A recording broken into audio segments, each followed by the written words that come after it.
Il y a eu beaucoup de données intéressantes en provenance de l'Europe orientale et centrale hier. Qu'est-ce que cela signifie pour ces pays et pour leur rôle au sein de l'Union européenne?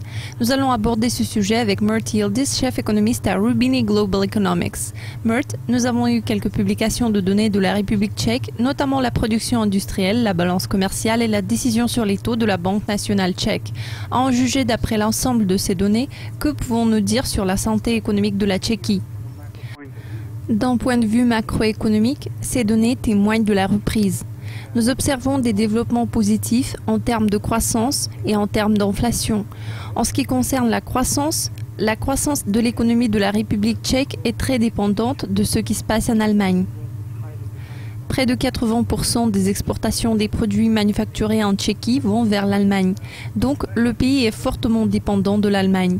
La croissance que nous observons en ce moment est due en grande partie à un rebond cyclique en Allemagne.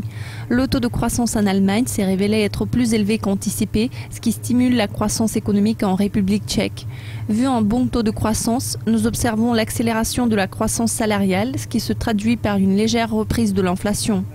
La politique monétaire adoptée par la Tchéquie est différente de celle qui a été mise en œuvre par d'autres pays de l'Europe de l'Est. Le pays se sert de la couronne tchèque comme d'un outil de politique monétaire. Il existe un cours plancher de la couronne contre l'euro, il fait 27 couronnes.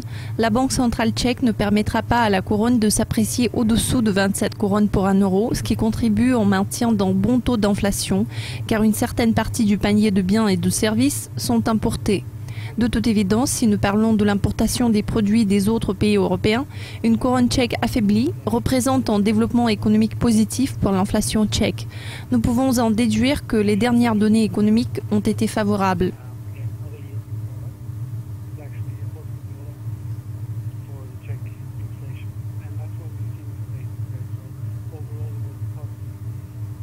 Passons à la Hongrie. Sa production industrielle a progressé à 11,6%, ce qui est un chiffre beaucoup plus fort qu'anticipé, car les prévisions tablaient sur une augmentation d'environ 5%.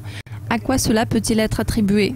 Ces économies sont très dépendantes de ce qui se passe en Allemagne. Le sentiment positif vis-à-vis de la croissance allemande a un effet bénéfique sur le secteur manufacturier de ces économies. L'industrie automobile hongroise est l'une des plus grandes en Europe.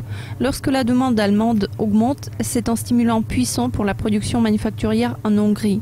C'est la raison pour laquelle nous observons une reprise de la croissance hongroise. Nous apprendrons les données du PIB de ces deux pays la semaine prochaine. À quel genre de chiffres vous attendez-vous? Quelle en serait l'incidence sur la région de l'Europe centrale et orientale? Nous espérons voir une légère reprise de la croissance à la différence de ce qu'on a observé en 2014.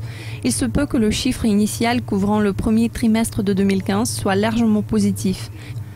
Nous avons observé une reprise dans la production manufacturière. Les indices des directeurs d'achat ont également progressé dans l'ensemble de la région. La Pologne et la Hongrie sont en train d'assouplir leur politique monétaire. Nous allons probablement voir une reprise de la croissance au premier trimestre. Cependant, nous envisageons un ralentissement graduel au cours de la partie restante de l'année. Donc, nous nous attendons à ce que les données du premier trimestre soient les plus robustes, mais il faut envisager un certain déclin après. En ce qui concerne les chiffres, nous envisageons une croissance d'environ 2-3% en Tchéquie et en Hongrie et d'un peu plus de 3% en Pologne tout au long de l'année. Vous avez entendu les propos de Mert Yildiz de Roubini Global Economics. C'est tout pour l'instant. Restez à l'écoute de Dukascopy TV pour plus de mises à jour et d'interviews exclusives. Au revoir.